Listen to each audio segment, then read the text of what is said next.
That our industry is specialist, no one would deny, but that working in the industry can mean you probably do much more than making jewelry is probably also not a surprise. Jewelers, particularly when they engage with the industry, for example, through institutions or organizations, can wear many hats in order to make the biggest impact on others and on the industry itself. One such an inspirational person wearing many hats well is Melanie Eddy, who is joining the BHA podcast today to discuss her career, the many things she does, what it means to connect in the industry, and much, much more. I would like to welcome jeweler, director of the Association for Contemporary Jewellery, writer, educator, researcher, and much more, Melanie Eddy. Welcome, Melanie. Thank you, Sophie. Great to be here today. Melanie, can you start by telling us a little bit more about what it is that you do? Yes. I mean, you are correct. I do wear many hats. That's pretty accurate. But at the core of everything that I do, I'm a jeweler at the bench. So that's really where it all starts. Everything I do and have done in terms of my career has kind of stemmed from this, whether it's teaching, whether it's involvement in kind of sector development or various initiatives in the jewelry industry. You know, sometimes it's professional development initiatives or, you know, more recently kind of fostering fellowship and networking amongst makers. In particular, right now, makers of color. And you're right, I have written on jewelry and I still do. And I've also done exhibition, installation, and curation. I have taught, I think it's about 7 years now, I think. I do teach at St. Martin's on the MA Design program. So that's MA Design, Ceramics, Furniture, and Jewelry. Obviously, I teach on the jewelry pathway part of that, as well as other kind of teaching capacities over the years, whether it's community-based short courses or I guess skills enhancement or kind of teaching secondments abroad. That's kind of in a nutshell me, I guess, like teaching in the broader sense probably for about 12 years or so.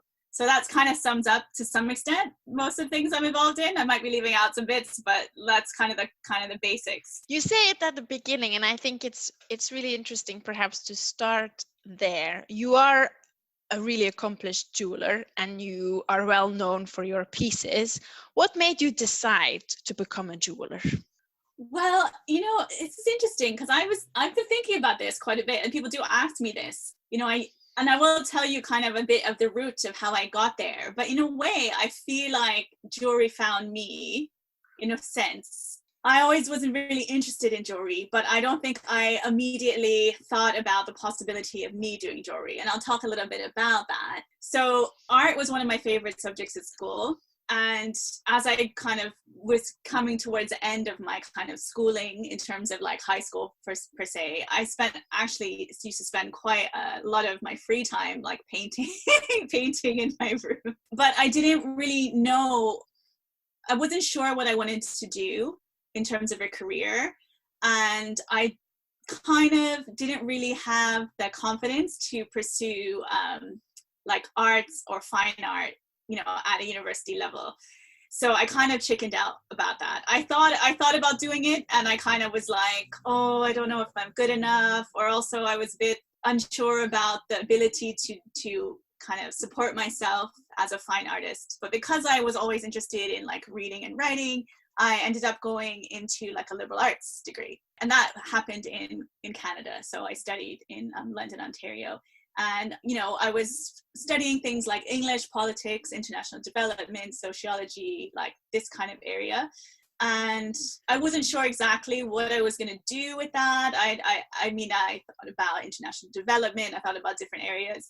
But luckily for me, the summer before I set off to go to university, I was undertaking a summer job for a local art foundation called the Masterworks Foundation. And because of where I was located doing this summer job, my mom had sent me on some errands, like I think it was in my lunch hour or something, to go and pick up some jewelry repairs for her from a local jeweler in Bermuda. And that kind of chance errand or chance encounter is really kind of what ended up being the little life moment that led me to a career in jewelry. The owner there, his name's Chet Trott, you know, he has a very busy business. You know, I was having to wait to pick up these pieces, like he was dealing with some other people. And I kind of asked him some questions about some of the things that were in the displays because I had had time to kind of like, you know, investigate them further.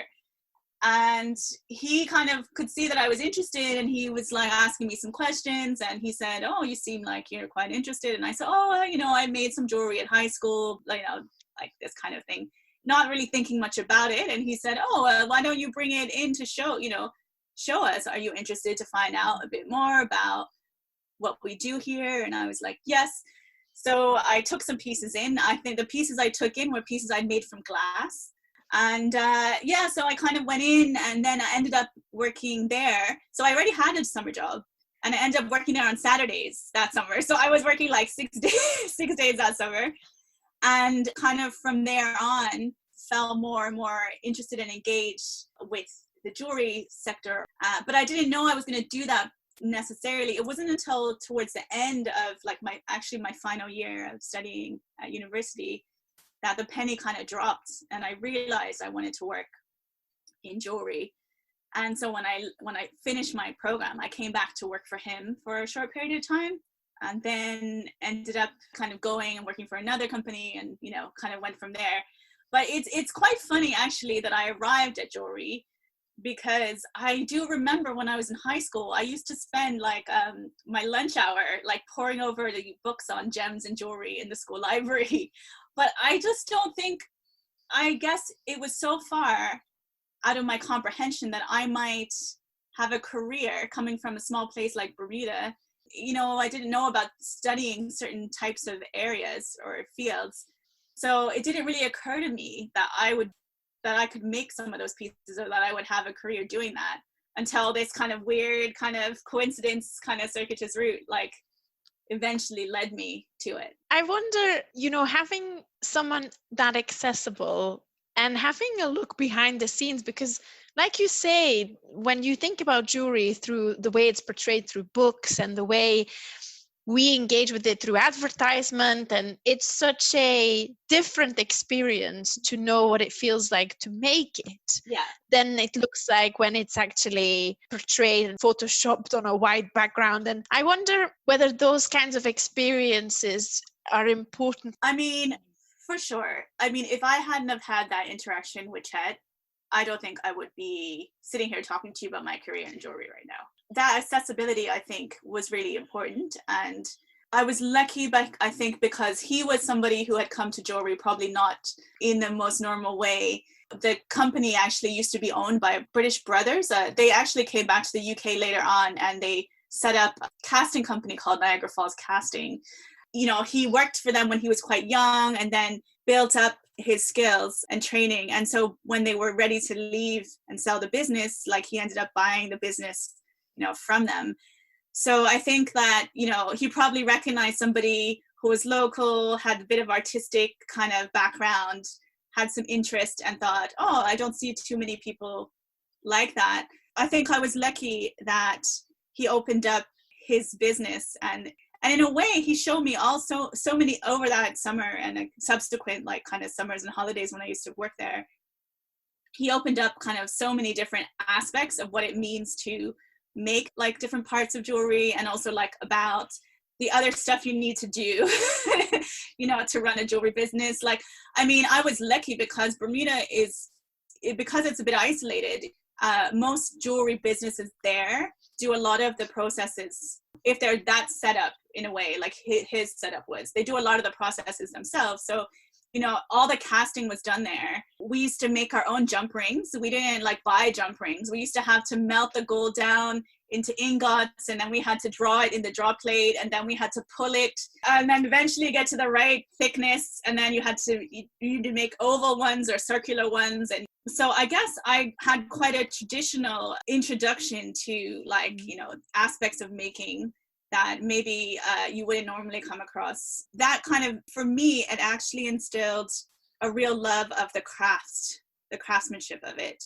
So to the extent that later on, when I moved to working for other businesses or another business, because by that point I had like a university degree and they were trying to get me into more of the other side, you know, the business side of things. And they were like, oh, don't you want to do this and that and travel and you can help us be a buyer and all this stuff. And I was like, no, I want to be on the bench. I want to be making stuff.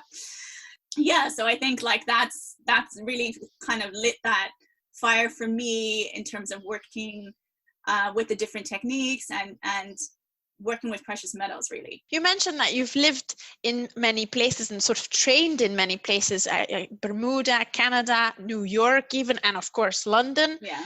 Do you think these places have influenced the development of your aesthetics as well as your appreciation for craft and making? Yeah, in some regards, yes. I think sometimes it's not consciously, like, you know, it's a bit like influential, but not like, I'm not always completely aware of how much it's, you know, influenced me. From an experiential point of view, definitely. I would say sometimes there's elements, like, for example, when people think of Bermuda, or they think of like places like Bermuda, they think like very kind of particular things about like beautiful waters and like flowers and very tropical kind of environments. And that's totally accurate. But I think when you're from somewhere like that, it's, for me, there's this starkness to life in the middle of the Atlantic on a very small island that supersedes a lot of the kind of tropical or subtropical stuff. So, you know, yeah, there's bright colors, there's flowers, there's all these waters, but, you know, the architecture is very clean and minimalistic. You know, it's designed to keep us cool. It's designed to withstand storms and kind of very strong winds. And I think because the light is very bright there, there's a lot of contrast. And as I mentioned before, there's this kind of remoteness, you know, to being like isolated. And, you know, certain times of the year, in particular, like between January, February, and like March, there's this kind of real stormy, kind of like tempestuous, like element to it. And sometimes we get hurricanes, which we didn't have. We had one not too long ago. Like, I wasn't there, but my family was there. So I think there's like that underlying element to that I think kind of comes out maybe in some of my stuff. I think going from a small place like Bermuda to somewhere like Canada, when I first went abroad, you know, for school there, mostly it was about the scale and vastness of everything, you know, the expanse. And there was like kind of these sublime qualities, especially in the winter, you know, that I hadn't really experienced. Encountering cold for the first time, like that type of cold for the first time, you know, really kind of makes you think a little bit differently. A lot of the stuff is a juxtaposition of things. For, I guess, coming to the UK, there's so many different qualities here. And I spent most of my time in the UK, in London, this juxtaposition between the history of the city and the capital and the modernity. You know, it's always in these places where you've got like the two right next to each other, which is pretty interesting and exciting.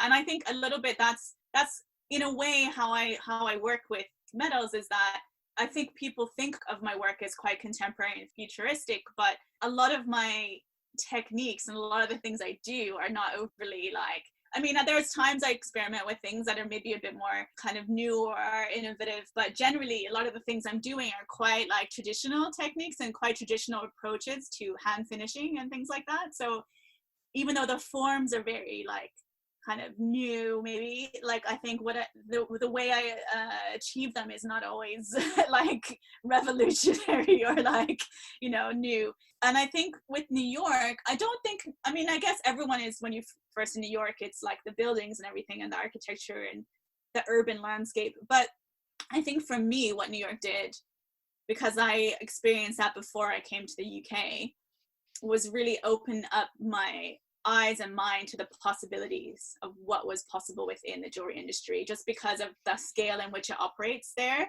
Like, you know, I was used to like a handful of jewelers, and almost like I knew everybody in the jewelry community in Bermuda, and I knew what all of them did, and I knew all of their skill sets, and I knew kind of their offering. But like when you go to like the jewelry district in New York, it's just vast, and they're like, you know, so many people, so many different types of styles and so many different approaches. And I was like blown away really by like really what this industry is about. I guess it's a combination of, some of it is influenced my aesthetics, but some of it just influenced what I thought was possible, or what I believe could be possible. We've talked about your experience of meeting someone that enabled you to see the industry from a different perspective, whether this is the driving force maybe also behind your active involvement in the jewelry industry by being a maker and designer, as well as a teacher, a writer, and the director of the Association for Contemporary Jewellery. And I want to ask what other driving forces were there for you to take on these additional roles, be very visible within the industry for others as well. I didn't know that there were so many different ways to be involved in the jewelry industry at first. So I think I had a very simplistic view of what it meant to work in jewelry. You were either making the jewelry, or you were part of the process of making the jewelry. You were selling the jewelry, or you were owned a business, or you might have been a gemologist or a designer. And that was kind of like, that's for me, I didn't really know too many other, or maybe you were selling stones, I think, or something like that, or stringing or beading, So I think when I came here and I understood the depth and breadth of the industry and all the different ways that you can interact with it, and all these other like kind of associations and different type, like almost even like the, critical theory and like discussion around like what is contemporary jewelry now and all this, a lot of that was new to me. So I just kind of said yes to lots of things. And the more things I found out about, the more things I was like, yeah, I'm going to go to that. That sounds amazing. Well, a lecture on this, well, that's cool. Or an exhibition on, so I think I just kind of threw myself into it, both feet, and just immersed myself, I guess, essentially. And then I think the roles kind of ended up finding me because I was quite enthusiastic and quite interested. Like I was just genuinely interested in these things. So I think, if you're looking for people to be involved and put their time in voluntary capacities, you want people that are enthusiastic. So I think that's kind of how a lot of them kind of came about. I love jewelry, but I got to love the actual industry, and I got to like meet so many interesting, amazing people, got to understand more about, how transformative the industry is in regards to like careers and different types of possibilities. And that's something I didn't know about. So I guess I just became more engaged with different aspects of it because I was just thinking, wow, this is really interesting. And for example, I ended up being able to travel and work in jewelry abroad. And if someone had said that to me, like back when I was first interested in working in it, I would have been like, what? I'm going to travel and do what? Like, no, that's like people do that are doing like infrastructure, or they're doing these other things. This jewelry's not about those things, I just kept understanding and learning more and more about really what it was tied to in terms of economic growth, in terms of like, sector development, in terms of like creative economy, business and entrepreneurial activities. Like I just got to learn more and more about the different ways that people could engage with it and build businesses and make livelihoods, I guess. Yeah. So you've taken on this role as one of the directors of the Association for Contemporary Jewellery. And perhaps for people who don't know what the association does and how they could get involved, what are the benefits of joining an association and what does it mean to be part of one? There's quite a few different types of associations that you can be involved in regards to jewelry. And some of them are very specifically around makers or around different types of industry kind of professionals. But the Association for Contemporary Jewelry, which is the one that the role that you've been talking about. So the key is that it's called the Association for Contemporary Jewelry. So and that means that we have a vast range of different types of people that are engaged with us as members. So it's true, a large proportion of our membership are makers. Usually it's, designer makers who have like a small business or they're, self-sufficient essentially.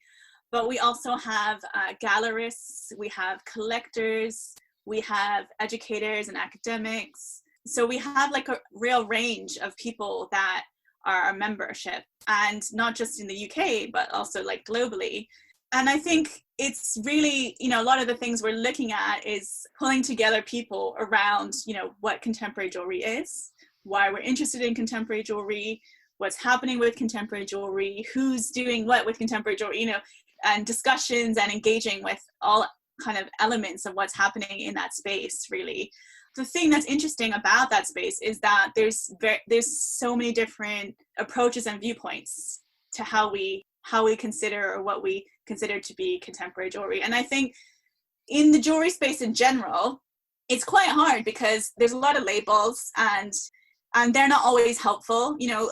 Fine jewelry, demi-fine jewelry, high jewelry, costume jewelry, like artist jewelry, studio jewelry. There's so many different, and I think sometimes people can feel kind of pigeonholed or siloed in particular spaces. And often if you're working with certain types of materials, like, you might want to be more experimental, but if you're working with precious metals, then people automatically kind of put you in the fine jewelry camp, even if you're really wanting to push the boundaries a little bit. I think one of the things that's interesting about associations like the ACJ is that we can engage, with those kinds of questions, and we can kind of, in a way, like open up the dialogue about, what we're doing when we're creating pieces of jewelry now with different materials. I have an exhibition on at the moment, an online exhibition that's very much targeted around looking at environmental impact of some of the materials we use in jewelry. So I think, it's just a place for people to come together, often to exhibit together, to have discussions and engage with kind of dialogue around what we're doing in jewelry now. You also disseminate a lot of these conversations even to perhaps those who are not necessarily attending meetings, etc. You have the Findings magazine, which is, I would say, really high quality for an association. It's really great to read it. Yeah, I was going to say, and at times dependent on funds, we also have, at the moment we're trying to figure out how we're going to continue with elements of this aspect of it, but at times we've also had various awards that we give. Usually we have a college award that's given, which is a free membership for a year to like recent graduate, every year. We have like travel grants for people who are looking to expand their practice by a travel experience relating to a particular project or some exploration that they want to do. Professional development grants as well, which can facilitate training or facilitate research into particular areas. So when we're able to, we also try to support makers with how they can take their practice forward in different ways. That's fantastic to know. So in theory, it's good to engage with an association, not just so that you can connect with others and you can engage in topics that are important to the industry, but also because there might be some opportunities to be supported and do things that you might not be able to otherwise. Yeah, and we also have historically over time, the groups kind of shift and move around depending on who's living where, but we also have smaller regional groups as well, and they're oftentimes for people to meet up maybe in groups of like 8 or 10, or depending on how big the group is. At times we've had groups that are quite large and kind of organize their own events that are more specific to where they're located, and they can have maybe guest workshops or like small seminars or kind of meetings. Sometimes it's just to meet up and go to exhibitions together and have a bit of a chat afterwards and discuss like what we've seen and have some engagement. Sometimes depending on how you're working, you might be like kind of in your studio by yourself a lot and outside of maybe seeing your family and immediate friends, maybe you don't have as much engagement around discussing like the topics that that we're working on. So meeting up with other kind of jewelers or makers, or even it could be people, like I said, that run a gallery or something to talk about things of interest can kind of be helpful. And I guess support, having that community of people around you that are passionate about the same things and perhaps also dealing with the same challenges given, our current circumstances, that might be really nice. And sometimes it's just questions like, we have like forums, we have like kind of, our Facebook and LinkedIn pages where people can like post questions or, if they're unsure about an approach to something, normally somebody will have the answer. Just to touch upon, the magazine, and you also write for this magazine and for other sources.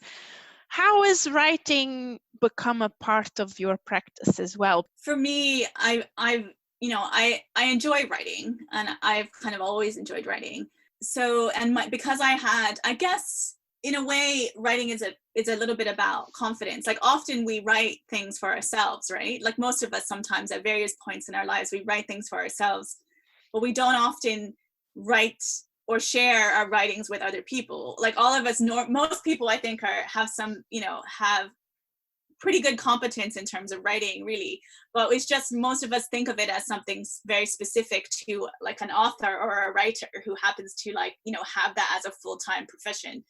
But it is just a form of just another form of communication, really. And I guess because I had done an undergraduate degree that had a lot of writing involved in it, and involved a lot of writing, maybe I had a bit more confidence about that because I had been so used to doing it. And I think that's something where, I think I would love if people were more open with their writing and shared more of their thoughts through that format, because I think there's lots of things to be gained from people sharing, using that platform.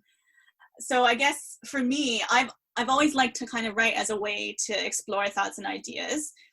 And so I guess it just became more formalized because, I was being asked to write.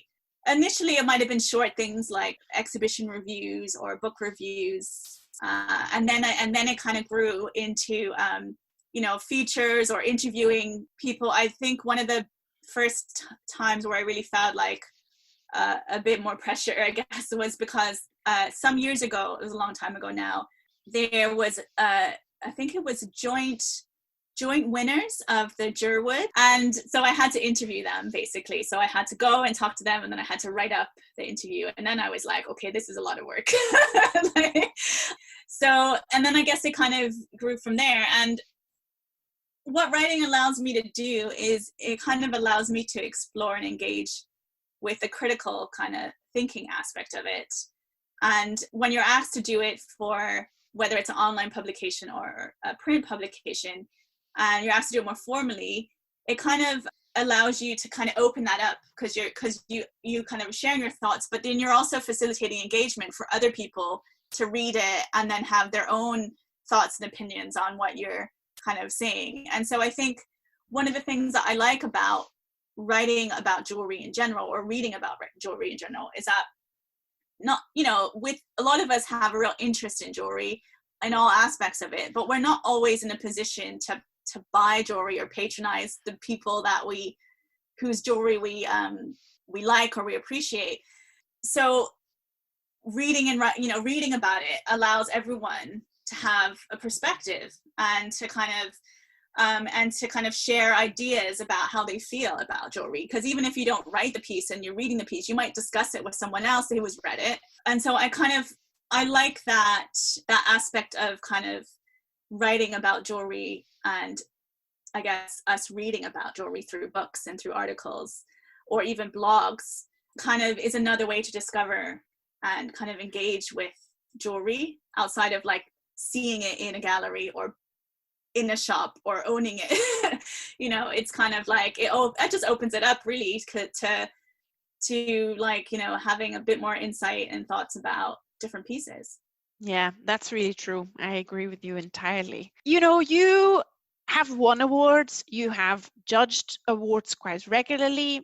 Do you feel as a maker it's important to go for things like that, for competitions? And maybe as a recent graduate as well, what do you feel would be the main benefits of engaging in submitting your work to a competition or an award? Well, it's a couple of things. But I think what people often think of mostly when they think about awards is that it's a way to gain recognition. So, and yes, that is true. It can help you with that. But I think there's other benefits and other bonuses to being engaged with those processes that can be more beneficial than the recognition.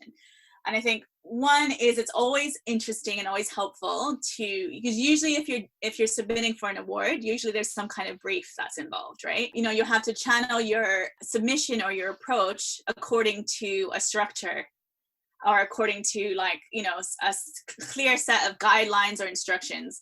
And learning to work in that way effectively is a really important part of building a professional practice. So that's the main thing.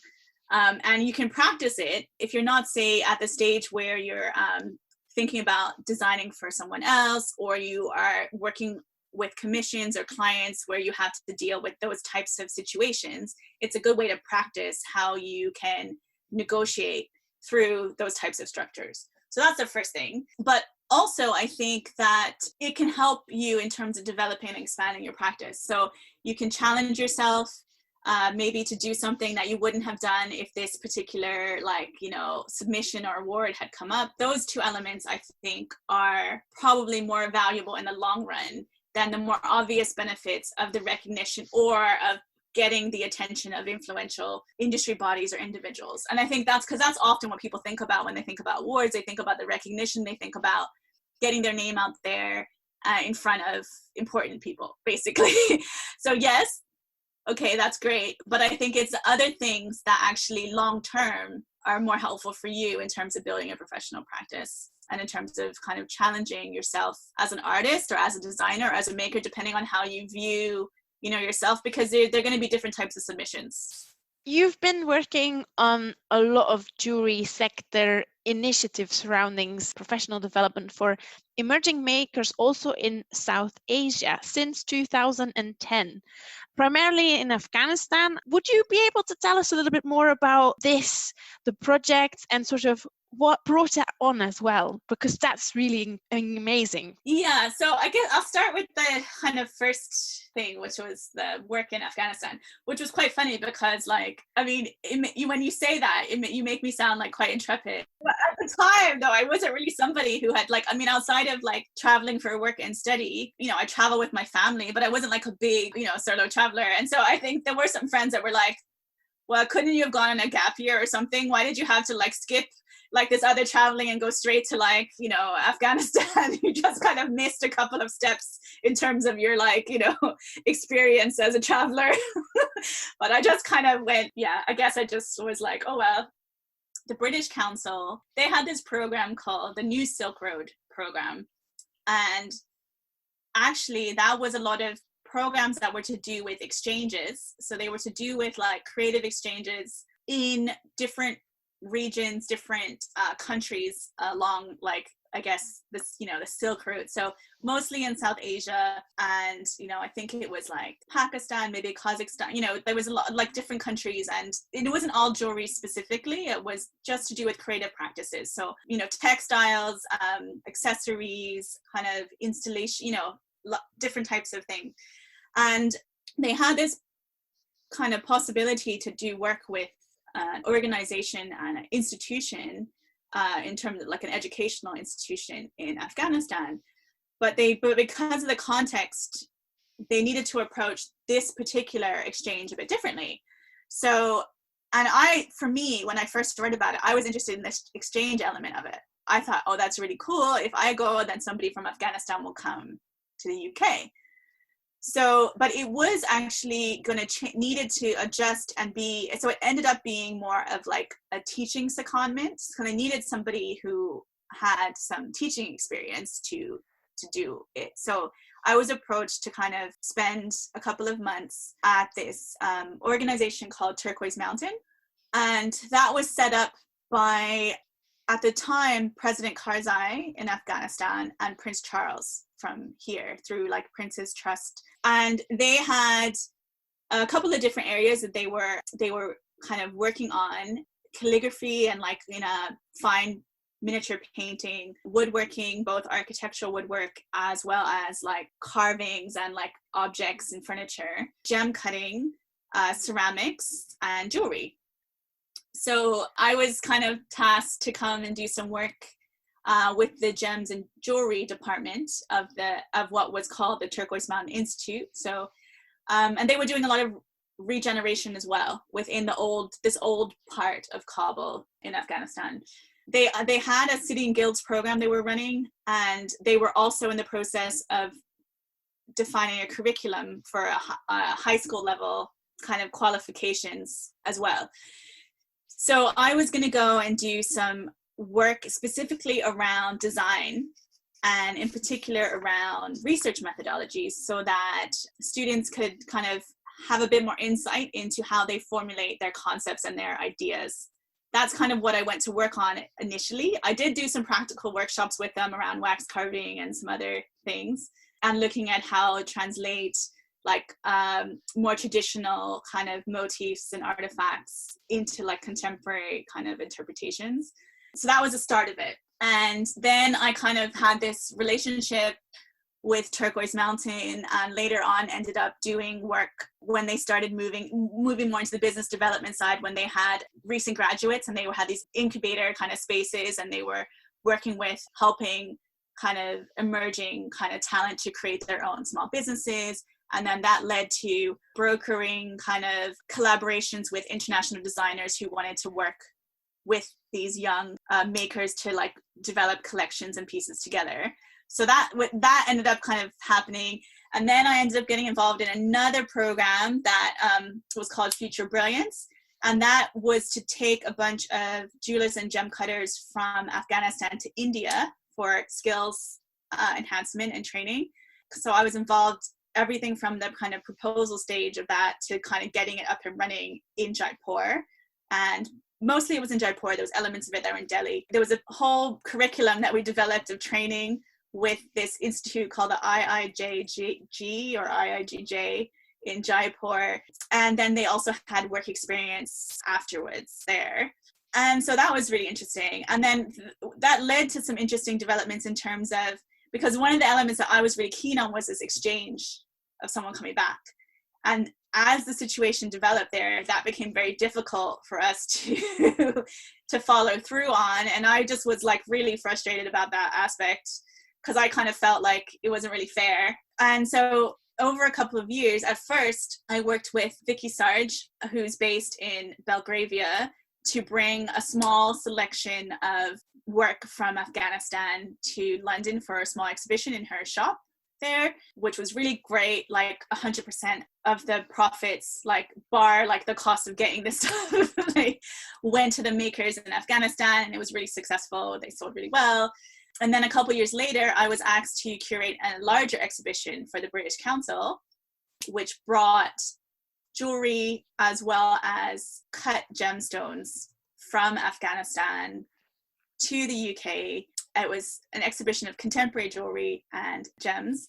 And it was really about change at the time. It was about changing the narrative in the news. A lot of the stuff we were seeing in the news was pretty focused around insurgency and things that were happening there. And we wanted to show that there was other really interesting things happening in terms of repatriation and people coming back to Afghanistan that had lived abroad and who were really invested in bringing the culture back, looking at like kind of the arts and kind of creative like pursuits, and really kind of really a lot of energy and enthusiasm was going into that sector. And so we wanted to show what was happening there.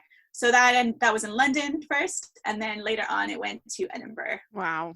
In the times that we are today, where obviously due to COVID, suddenly countries that normally would never close their borders, closed their borders, and with all this nationalist thinking, protecting your own citizens. And I understand that there are lots of reasons why countries want to do that, because they have no control over other countries necessarily. But this idea of thinking globally and us being makers across the world, there is makers and people with talents across the world, and these projects that you have worked on are a showcase of that, and I just wish there were more of them. I know, it's really interesting. I mean, there was other stuff which I wasn't as engaged with in terms of like the length of engagement, but there was similar projects happening in Pakistan. So I did some work with the Aga Khan Foundation, Development Foundation in Pakistan. And that was looking at some areas which are doing some work in some areas which are really, have had a history of disruption,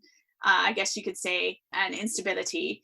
Both of these countries, all these countries are rich in gemstones and minerals. And it's about creating agency in the country so that like the material isn't just leaving the countries, and you're actually starting to build up designers and all different levels of people working in the sector, so that the GDP and all that kind of keeps in the country. It doesn't just go out of the country, because we know the more that people are engaged at the different levels within the country, the more it builds skilled and innovative thinkers and designers, and and there a lot of people there's just the opportunity hasn't been there in the past, but they are totally capable and totally full of interesting ideas that are contextually close to what their market is, as opposed to like the local market always looking outside for buying jewelry. Why not kind of foster your own designers and kind of thinkers in that space? So that's what a lot of these projects have been about. But I know what you mean. It's a bit sad, like at the moment, because what was starting to happen was a lot of this knowledge exchange happening across, cultural boundaries. And why it was interesting was because in some of these situations, there was a lot of tension, because, you're talking about countries that have had to deal with conflict for various reasons. And if you can bring people to work together for a shared aim and objective, often, you can learn a lot about different people, and you can challenge perceptions you might have on both sides, by doing projects like this. So that was one of the really kind of beneficial things, I think, that was happening in a lot of professional relationships. And so it's a bit hard. And also often with these things, you can meet up online and you can talk, but it's not until you're actually living in the place and you're kind of having your day-to-day like experiences, eating meals, sharing food, with people, that you get to really have an understanding of their perspective. And I think that's one of the things that I'm a bit worried about in terms of where we're moving to now. For me, I wouldn't have had the opportunity to travel to some of these places outside of a work experience. I didn't have the funds to go on, world travel around some of these places. Through the work I was doing, I was able to experience and get to know more about people working in a similar way that I was working, but somewhere else completely different. And that's the thing that was really interesting, is understanding that. And we shared, there were so many things we shared in terms of like our approaches and our like excitement and enthusiasm. And I found I had so much in common with people that to me previously would have seemed so different, but actually like fundamentally underneath it weren't actually that different. I think that's a really important thing for us to do right now. And I think the problem with things like COVID is that what comes in with it, part and parcel with it, is fear. And I think fear can be really dangerous in terms of putting up barriers in lots of ways. So yeah, I think we have a lot of work to do to try and like kind of keep the fear out or mitigate it or minimize it as much as possible, so that we don't lose some of the great connections that we were starting to have made. Yeah, because I mean, with COVID, what it has been really interesting to see is that there's been incredible amounts of webinars and a lot more communication across continents. But let's face it, we are connecting more of the people that have the capacity to already connect anyway, but we're losing out even more on those who we might not necessarily be able to connect with. Some groups are becoming more and more isolated. That's a difficulty. Yeah, I agree.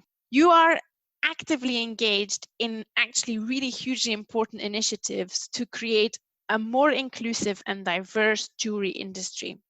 Would you like to share, what you have been up to for those initiatives, also within the UK in particular, perhaps, and how you would like to get other people involved? Is there ways that other people should really be engaging? One of the things that's really good about right now is that we've been able to gain some traction on some of these like issues.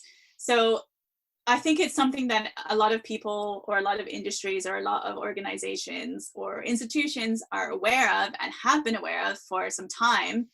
And it's been on the agenda. There's been, maybe thoughts and headspace around starting to strategize and approach what we might be doing about those. But I don't know if that was very much tangible action happening until quite recently, if I'm honest, in terms of my experiences. And one of the things that's really good about right now is that people are actually moving it from being on the agenda to prioritizing it to being nearer to the top of things that we need to be actively working on, which is great. I'm very happy to see that happen. And it's on a couple of different fronts. I mean, there's basically one of the things that in terms of the different groups and the different discussions that I am a part of and that I've been involved in, both within higher education and also within industry, whether it's here in the UK or it's across the pond in the US, is looking at the barriers to entry in terms of the industry. So, and that's one of the areas that I'm really interested in looking at. And that's both in terms of barriers to entry in terms of higher education or in terms of vocational training, but it's also in terms of barriers to entry in the wider sense, in terms of how different people are supported and championed and represented in the press, in on various platforms, through retail opportunities. Like, there's lots of different ways that we can look at this. So some of the things that we're working on and that we're looking at right now is around communication. So it's around who has access to information and how people find out about opportunities and how people find out about what's possible in terms of different types of careers and different kinds of jobs. And the reality is that often the people that find out or understand about these opportunities or these options are people who would find out about them anyway. It tends to be a very small group that they already have quite an expanded world vision. The world is their oyster, so to speak. And it's not the information about different ways to engage with the industry and different ways to have a practice as either an artist or as a designer or in a more kind of professional capacity in various elements of the industry. That information isn't really reaching certain types of communities and certain people within those communities. We need to look at why that's the case. So as part of some of the organizations I'm involved in, we've been looking at why that's happening and how we can change that. One of the ways is through engaging with people at a younger age. So engaging with people at high schools and looking at the current programs that are engaging high school students in regards to the arts or the creative industries or craft or design, and looking at how we can adapt or change those programs to include metalwork and jewelry focus, and looking at the types of schools that might already be engaging with that and other types of schools and programs who might not have that kind of discussion or might not have those programs running in them. So broadening the scope in terms of where these things are offered, in particular looking at students who, because of various challenges, might end up being excluded from that. So say, for example, if they have had suspensions or expulsions and they get to a stage where they're in a different type of school system than a standard school system, or even and that's even different from, say, a private kind of school system, that they might not get access to some of the programs and some of the extracurricular engagement or interventions which might allow them to understand about these kinds of options. So we're working with a couple of organizations that already work, I'm not going to say because it's still early, very early stages, who work in this space about how we might be able to broaden who finds out information about working in jewelry.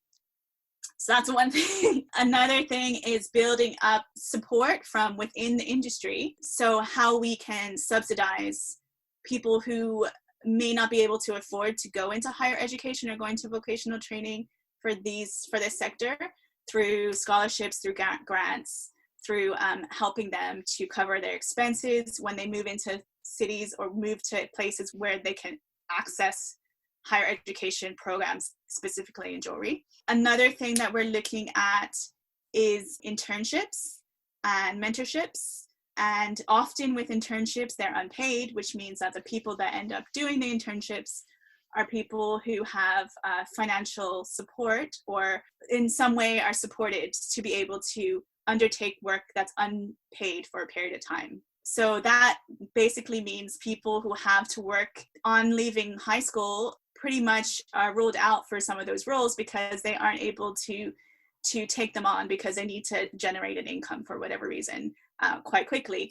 So we're looking at how creating more of these kinds of internships, if they can't be funded through the organization or the company that's offering the internship, how that could be subsidized by outside funding so that it can open it up to people who need to have some type of income to support them while they're undertaking those types of opportunities.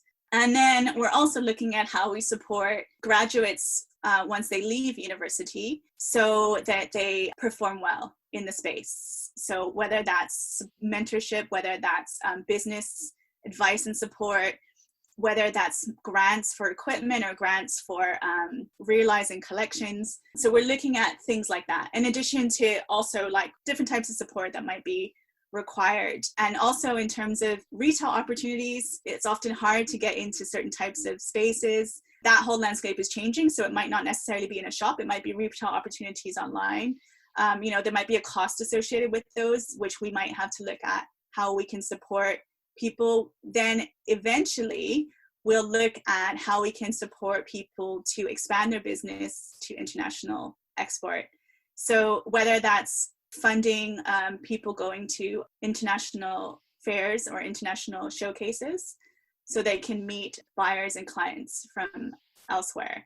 So there's a couple of different spaces that different people are working on this in throughout the UK, but also we're also looking at fostering links with organizations in the US for knowledge exchange, so that we can what's working in one place, maybe we can learn something from that and apply it here, vice versa, so that we can start to build up in a way a strategy for how we can kind of open up opportunities within the industry.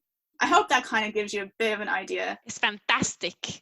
I mean, it's regrettable what has had to happen for it to be propelled to the front of the agenda. But that it has is great. And that I think, just want to do a shout out to the panel you hosted for the Goldsmith Center during the fair, for other people who have missed it to watch it.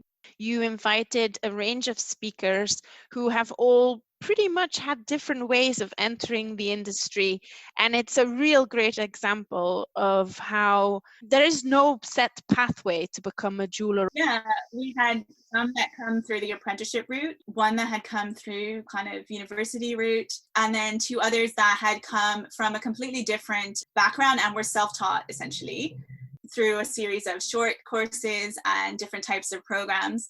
So, and also experience, one had experience within retail, another had experience in a completely different capacity, in a different industry, a different field, and then translated some of those skills that were transferable across. So I think, and they're all obviously, doing incredibly well. So it just goes to show you that, that if you have the kind of determination and the resolve and the kind of stick-to-itiveness, as I like to say, that you can kind of forge ahead. Because I am in the education space and because I happen to work in higher education, I just want to make it clear that there's lots of routes into this industry. It doesn't have to be through higher education. It's just I happen to be in that space.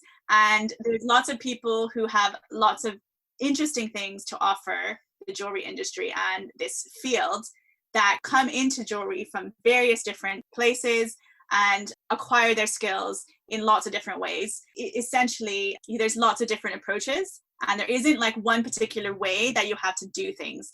I think the main thing is to be persistent and to continue to push your practice forward and to learn and to engage. And how you do that is up to you. It doesn't have to be through one particular way. So I just wanted to say that. And that's the thing that people often don't think about when they talk about diversity and they talk about initiatives around diversity is it's often focused on the benefits for those from diverse backgrounds, but actually what the real diversity actually benefits everybody. I've noticed that, people from different backgrounds kind of coming together and working together expands everyone's kind of experience. And so often it's in different ways, whether it's with having a peer or a colleague from different backgrounds, or whether it's having someone who's a teacher from a different background, changes or challenges your notions or your perceptions around who can hold knowledge and who can disseminate knowledge. So I think it's like it's like a win-win for everyone, basically. Yeah, I can only attest to that. Having taught classes to hugely diverse student groups, there is a very clear benefit. Having different perspectives just enriches the experience, right? 100%. Melanie, thanks so much. I think what you've just given us is a fantastic overview of the breadth of work that's taking place. And it's really inspirational. I think everyone should find ways to get involved somehow to contribute to it, because if we're all supporting it, then it's going to become real, and that's what we want. Yeah, and sometimes it's really simple. Sometimes it doesn't have to be on a big scale. Sometimes it's as simple as sharing a good setter, or sharing a good, if you're a maker, or sharing a good supplier. If you find a new supplier who's really great in terms of traceability and ethics, then maybe share that or post about it. I think sometimes it's just helping, checking in on somebody, how they're doing. I think doesn't have to be, or sharing a good book recommendation. It doesn't have to be on the scale of some big structural thing. It can literally just be meeting up with someone for a coffee and checking up on them, having a Zoom call. If people are feeling a bit isolated, that kind of thing can help as well. Yeah, I think that's great advice. I have one last question for you, and that is, what are you working on at the moment? Is there anything that you're willing to share that's not top secret? And where can we go to see what your work is currently moving towards? And we just want to watch what you're doing. So, I did kind of intimate to some extent some of the things I'm working on. One of the initiatives that I'm working on is called the Jewelry Futures Fund, and that's going to be working on some of the things that we're talking about, and more information will be coming. It's the group of us working on that, and more information will be coming out about that soon. There's also a group in New York, or I guess kind of based around New York, but it's actually throughout the US, a BIPOC group. So BIPOC is the equivalent of kind of BAME here in the UK. So it's Black, Indigenous, people of color group in the US that is kind of working together to create and sustain opportunities for makers from those backgrounds. There's also a new Black in Jewelry coalition forming in the US, which is pretty exciting and pretty interesting. I am on the advisory board for that organization. There will be some more things coming out. It's literally quite news. And at the moment, I have a bunch of commissions that are kind of in progress. Some are taking longer than probably they should, because I'm spending so much time writing and talking on panels, but luckily I have some patient clients. So I have actually a number of them that I'm working on. Really interesting, because a number of them are colored stones, which I really enjoy working with. So I'm pretty excited about that. I'm finally trying to get a new website out, which has been in the works for years. That is coming out, and that will have basically a little bit more about the different elements of my practice. So it'll have information about the different ways that I work, both in terms of the jewelry, but also the wider work that I do. And it will also have a shop so people can buy directly. And I guess the other exciting news is actually the November issue. I was featured alongside a great group of jewelry designers of Black heritage in the November issue of Vogue. So that's pretty exciting. I would say if you want to read some more about other makers in this space that are really kind of doing some pretty awesome and interesting work, then get yourself a copy of the November issue of Vogue. In the past, there's been a couple of opportunities to do work like I've been doing in South Asia with different countries in Africa. Now, in the past, they haven't really kind of come to fruition. Often it's difficult with these things, the timing, you might be involved at the proposal stage or helping to define a program, but by the time it comes online, your commitments, for me, especially with teaching commitments, mean that I might not be able to go at the time that they need people, but it's still nice to see these things come to fruition. But I'm working with someone on a project which I'm hoping I'll be able to be involved with, which could be pretty interesting along the similar lines of some of the things I've been talking about with you today, Sophie, which would be in Zambia. So fingers crossed, let's see what happens. Amazing. The industry is built on people working hard to improve it. And since we all share a passion for our trade and the objects we produce, it makes sense to invest time to connect with others and share your experiences. If you're not engaged with the industry yet, perhaps you can start thinking of a way to do so now.